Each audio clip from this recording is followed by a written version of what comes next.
Welcome to Discovering Spain. I'm Mike, and with me for this deep dive is Sarah, our expert on all things España. Today we're going beyond the usual tourist hotspots. We're going to venture into a region that might surprise you, Spain's interior. That's right, Mike. It's easy to get caught up in the allure of Spain's coastline or the vibrant energy of cities like Madrid. But what's fascinating is that over 75% of Spaniards live in those areas, leaving a vast and diverse interior. That's ripe for exploration. Okay, so we're talking about a Spain that most visitors and perhaps even some Spaniards haven't fully experienced. What's our roadmap for this deep dive? We're going to be drawing insights from Serranía Celtibérica, exploring Spain's underrated interior. The author really makes a case for slowing down ditching those efficient motorways and taking to the secondary roads. It's on those less traveled passes you find a different pace and a deeper connection to the landscape. So it's about embracing the journey itself, not just rushing to the destination. Exactly, and our destination today is a region called the Serranía Celtibérica. It's a bit of a mouthful, but trust me, the name itself hints at the historical depth we're about to uncover. Serranía Celtibérica. It sounds almost like something out of a legend. Paint us a picture, Sarah. Where exactly is this region and what makes it so unique? Imagine a region that stretches across parts of 5 different Spanish communities: Castilla-La Mancha, Aragon, Castilla y León, La Rioja, and Valencia. It encompasses the eastern end of the Central Mountain Range and the entire Iberian Mountains, making it a geographically and culturally diverse area. And I've heard it being compared to Spanish Lapland. That's quite a contrast to the image of sunny Spain we often have. The comparison is apt when you consider its low population density and, surprisingly, its harsh winters. Some of the coldest towns in Spain are found here, with temperatures plunging as low as -25 degrees Celsius. So it's definitely a region with a distinct character, not for the faint of heart perhaps, but incredibly rewarding for those who seek something different. So we're not talking about the typical beaches and coastal towns here. What kind of landscape can we expect in the Serranía Celtibérica? Think rugged mountainous terrain a world away from the sandy shores. The author uses some evocative language to describe it. Highland, sculpted by rock, wind, water, and extreme temperatures. Even a mystical and bleak atmosphere at times. Mystical and bleak. Those are powerful descriptions. It sounds like a place of stark, raw beauty. Absolutely, and it's incredibly diverse. You'll find everything from dense forests and deep canyons carved by rivers to sweeping moorlands, tranquil lagoons, and even badlands. It's a landscape that truly has it all, and each element tells a story of the forces that have shaped it over millennia. You mentioned forests. Are we talking about those ancient, almost mythical woodlands that you might find in fairy tales? Precisely, forests like Urbión, Alto Tajo, and Montes Universales have that dark, primeval feel. They're places where you can almost feel the weight of history. And imagine ancient rituals taking place beneath the canopy. And then in stark contrast, you have these dramatic canyons carved out by the sheer power of water. Rivers like the Río Lobos and the Río Piedra have created breathtaking gorges that slice through the landscape. That contrast between the stillness of the ancient forests and the raw power of those canyons, it's incredible. I can almost feel the shift in energy just thinking about it. And the wind plays a major role, too. Imagine wind-sculpted clay formations, almost otherworldly in their appearance. The Sierra de Armantes and the Cañón Rojo de Teruel are great examples of this. It's like nature is an artist constantly shaping and reshaping the landscape. It sounds like a sculptor's studio with the wind and water as the tools. And you mentioned lagoons earlier. We're talking about freshwater lagoons and what makes them so special. Yes, they are freshwater lagoons. And they offer some truly spectacular sights. One that stands out is the Gallicante Lagoon, which becomes a haven for migrating cranes. Picture this: between 20,000 and 50,000 cranes gathering there during their migration. It's one of the most awe-inspiring natural events you can witness in Europe. Wow, that's an image that will definitely stay with me. It's a reminder that even in a region known for its ruggedness, you can find these pockets of tranquility and natural wonder. Now, what about mountains? What does the Serranía Celtibérica offer for those who love a good hike and climb? You'll find iconic peaks like Moncayo, which dates back to Roman times, they called it Mons Caius, and Pico de San Lorenzo, both offering stunning views. And here's something that might surprise you. Spain isn't just about beaches in the summer. The Serranía Celtibérica is actually home to several ski resorts like La Piña and Val d'Iscaray. Skiing in Spain. That's not something you hear every day. It's a reminder of the diversity of this region. And if you're a geology enthusiast, you'll be fascinated to know that the Serranía Celtibérica has 2 UNESCO geoparks, Maestrazgo and Alto Tajo. These are areas recognized for their unique geological formations and offer incredible opportunities for exploration and learning. And for those who love stargazing, I imagine the night skies in this region must be incredible. You're absolutely right. The Serranía Celtibérica is known for its minimal light pollution, which means the night skies are truly breathtaking. Imagine gazing up at a sky filled with stars, almost as if you've stepped back in time. It's a humbling experience. Okay, so we've got stunning landscapes, diverse natural features, and even ski resorts and stargazing. Now let's talk about the human element. What kind of historical and cultural treasures can we expect to find in the Serranía Celtibérica? Well, for starters, this region played a crucial role in the development of the Spanish language itself. The monasteries of San Millán de Suso and Yuso, located right here, are incredibly significant historical sites. They hold a wealth of knowledge about the evolution of Spanish and the cultural heritage of the region. It's amazing to think that this seemingly remote region has such a profound connection to the very roots of the Spanish language. It sounds like we're about to embark on a journey through layers upon layers of history, from ancient languages to mystical landscapes. Exactly. And speaking of ancient history, one story you can't miss is that of Numancia, a Celtiberian city that fiercely resisted Roman rule. It's a tale of courage, resilience, and ultimately tragedy. Okay, here's where it gets really interesting. Tell us more about Numancia. Picture this, a relatively small city with perhaps around 1,500 inhabitants holding out against the might of the Roman Empire for 20 years. They withstood sieges led by 5 different Roman consuls determined to bring this rebellious city under their control. 5 consuls. That speaks volumes about Numancia's determination to remain independent. The Romans must have been incredibly frustrated. They were, and their tactics became increasingly desperate. They even resorted to using elephants in their attempts to break through the city's defenses, but Numancia held strong. This is a true David and Goliath story, but on an epic scale. What was the key to Numancia's prolonged resistance? How did they manage to hold off the Roman legions for so long? Their success lay in a deep understanding of the terrain and their masterful use of guerrilla tactics. They knew the landscape intimately and exploited it to their advantage, which proved surprisingly effective against the more conventional Roman legions. So it was a combination of strategic brilliance, tactical ingenuity, and sheer determination that allowed them to defy the odds for so long. What eventually happened to Numancia? Well, I don't want to spoil the ending, but let's just say that their story is a testament to the indomitable spirit of the Celtiberian people.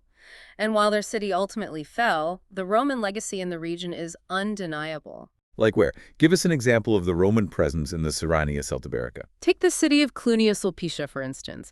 It was a major Roman settlement, and today you can explore its remarkably well-preserved ruins. In fact, Clunia Sulpicia boasts the largest Roman theater in all of Spain. Wow, I had no idea. It seems like every corner of the Serranía Celtibérica holds a piece of history waiting to be uncovered. So we have Celtic Iberian history, Roman history.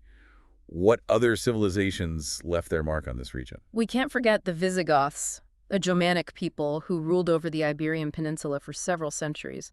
One of the most significant Visigothic sites in the Serranía Celtibérica is the vast necropolis of Casteltierra, the largest of its kind in Spain. It's a haunting reminder of their presence and a testament to their burial rituals. A necropolis that definitely evokes a sense of mystery and intrigue. Are there any artifacts from that time period that have been uncovered? Sadly, many artifacts from Casteltierra were plundered by the Nazis during World War II, a tragic loss of historical treasures. But the necropolis itself is still a powerful site to visit, offering a glimpse into the Visigothic era. It's a stark reminder that even remote corners of the world are not immune to the destructive forces of history. But moving on to a more positive legacy, you mentioned something about Mudéjar architecture earlier. Can you tell us more about that? The Mudéjars were Muslims who continued to live under Christian rule in Spain after the Reconquista. In the Serranía Celtibérica, particularly in the city of Teruel, you'll find stunning examples of Mudéjar architecture. Its unique blend of Islamic and Christian styles recognized by UNESCO as a World Heritage Site. So we're talking about a fusion of architectural styles, a blending of cultures that resulted in something truly unique. What are some of the key features of Mudéjar architecture that we should look out for? One of the hallmarks of Mudéjar architecture is the intricate use of brickwork and decorative tilework, often featuring geometric patterns and calligraphy. The towers, too, are distinctive with their slender forms and elaborate brick detailing. It's a style that reflects both the Islamic heritage and the Christian context in which it flourished. It sounds like a beautiful testament to the cultural exchange that occurred in Spain during that period. So we have a tapestry of civilizations woven into the landscape and architecture of the Serranía Celtibérica. What an incredible mix of cultures and influences. It really is, and we haven't even touched upon the charming villages scattered throughout the region. Each one has its own unique character and stories to tell. Okay, you've definitely piqued my curiosity. What kind of villages are we talking about? Give us a taste of what awaits us in the Serranía Celtibérica. Well, imagine strolling through the picturesque streets of Vinegra de Abajo and Vinegra de Arriba, two villages nestled amidst breathtaking scenery. Or perhaps exploring Covarrubias with its rich history and stunning architecture. That reflects different eras. I'm already picturing myself getting lost in those narrow cobblestone streets, discovering hidden courtyards and soaking up the atmosphere. What else is there? For a glimpse into Spain's medieval past, Calatayud is a must-visit. It's a village that seems almost frozen in time, with its ancient walls and narrow winding lanes. It sounds like a place where you can truly escape the modern world and step back into history. Exactly. And then there's Medinaceli, known for its remarkably well-preserved Roman arch, a testament to the enduring legacy of the Roman Empire in this region. And for those interested in cultural heritage, Vinuesa is a village steeped in tradition and local crafts. Okay, so we've got picturesque villages, medieval towns, and even Roman ruins. It's like a history buff's dream come true. Are there any villages that stand out as particularly unique or intriguing? Oh, absolutely. For a truly off-the-beaten-path experience, Atisa is a fascinating medieval town, perched on a hilltop offering panoramic views of the surrounding countryside. And then there's Anento, a small village that's garnered attention for its unique charm and well-preserved architecture. It sounds like each village offers a different perspective on the history and culture of the Serranía Celtibérica. What about villages with a more, let's say, enigmatic history? You mentioned a place called Trasmoz earlier. Ah, Trasmoz. Now, that's a village with a story to tell. It was actually excommunicated by the Catholic Church in the 13th century, which led to all sorts of legends and folklore surrounding it. Excommunicated by the church. That's definitely intriguing. What led to such a drastic measure? Well, the details are shrouded in mystery. But it's believed that Trasmoz became associated with witchcraft and sorcery, which obviously didn't sit well with the church authorities at the time. So we're talking about a village with a connection to witchcraft and the occult. That adds a whole other layer of intrigue to our exploration. What can visitors expect to find in Trasmoz today? Despite its rather dark past, Trasmoz has embraced its unique history. You can visit the ruins of its castle, which is said to have been a gathering place for witches, and explore the village's museum, dedicated to witchcraft and the legends that surround it. It's a place that sparks the imagination and invites you to delve into the more mysterious side of Spanish folklore. It sounds like a place where history and legend intertwine. Is there one last village you'd like to highlight before we wrap up our exploration of the Serranía Celtibérica's villages? We can't forget Belchite. It stands as a poignant reminder of the Spanish Civil War, a village that was almost completely destroyed during the conflict. A sobering reminder of the destructive power of war. What's the significance of Belchite today? It's been left in ruins, as a memorial to the war and a testament to the human cost of conflict. Walking through the deserted streets, you can almost feel the echoes of the past and gain a deeper understanding of this turbulent chapter in Spanish history. It sounds like a powerful and moving experience, it seems, that the Serranía Celtibérica offers not just beauty and history, but also a glimpse into the complexities of Spain's past, a place that invites reflection as well as exploration. That's precisely what makes it so special. It's a region that challenges our perceptions of Spain, offering a deeper, more nuanced understanding of this incredible country. It's a place where you can connect with nature, history, and culture on a profound level. So as we approach the end of our deep dive, what would you say is the key takeaway for our listeners today? What do we hope they'll remember about the Serranía Celtibérica? I think the most important thing is that Spain is so much more than its beaches and bustling cities. The Serranía Celtibérica represents a different side of Spain, a region where you can slow down, savor the journey, and discover the unexpected. It's a place that will stay with you long after you've left. Beautifully said, Sarah. And I have to say, after this deep dive, I'm already adding the Serranía Celtibérica to my travel bucket list. I think you'll be captivated by its beauty and the stories it has to tell. And a huge thank you to our listeners for joining us on this journey into the heart of Spain. We hope you've enjoyed exploring the Serranía Celtibérica with us. It's been a pleasure sharing this exploration with you. Before we sign off, we want to give a shout out to Clive Muir, the author who opened our eyes to the wonders of the Serranía Celtibérica. Through his book, Serranía Celtibérica, exploring Spain's underrated interior. Clive's passion for sustainable and eco-friendly tourism is truly inspiring. He's dedicated to showcasing the beauty and cultural richness of Spain's interior while encouraging responsible travel. And for our listeners who are eager to learn more about the places and topics we've discussed today, you'll find links to more information in the episode notes. Be sure to check out Clive's other projects as well, where he continues to highlight the unique and lesser-known aspects of Spain. And that brings us to the end of another deep dive. Until next time, keep exploring and keep discovering. Yeah, it really does sound amazing. It sounds like one of those places where you can truly disconnect and just be present. It's more than just a vacation, it's an experience. It is, and I think that's what sets the Serranía Celtibérica apart. It's not just about ticking off sites on a list. It's about immersing yourself in the rhythm of life in a different part of Spain, a part that's often overlooked, but holds so much beauty and depth. And that's what makes travel so rewarding. Right. Discovering those hidden corners, those unexpected treasures. Exactly. It's about venturing beyond the familiar and opening yourself up to new experiences. And the Serranía Celtibérica offers that in spades.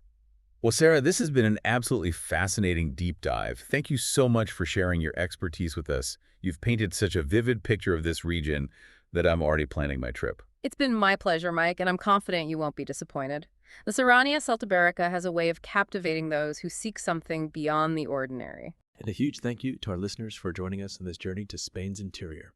We hope you've enjoyed exploring the Serranía Celtibérica with us. Be sure to check out the episode notes for more information about the places and topics we've discussed. And for more insights into sustainable travel in Spain, be sure to check out Clive Muir's other projects. He's a true champion for responsible tourism, and his work is inspiring. Until next time, keep exploring and keep discovering.